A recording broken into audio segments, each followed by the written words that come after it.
Si torna a parlare di rigassificatore a Porto Empedocle, a seguito dei recenti avvenimenti tra Russia e Ucraina che hanno ulteriormente evidenziato i limiti dell'indipendenza energetica italiana.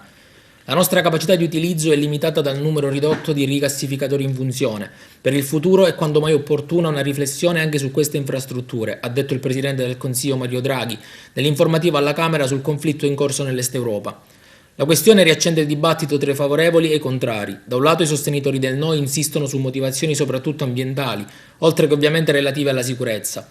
Secondo alcuni, infatti, la realizzazione del rigassificatore potrebbe accelerare il fenomeno erosivo, che già caratterizza gran parte della costa siciliana, e avere un impatto negativo dal punto di vista paesaggistico, poiché visibile dalla Valle dei Templi.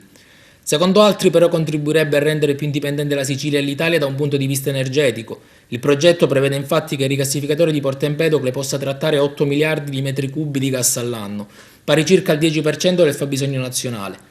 Nei giorni scorsi il TAR ha respinto un ricorso presentato qualche anno fa dal comune di Agrigento che si opponeva alla realizzazione dell'impianto.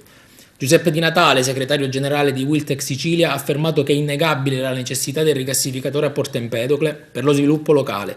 È innegabile l'urgenza di risposte occupazionali basate sul rilancio economico e sociale, a partire proprio dal potenziamento delle infrastrutture materiali e immateriali.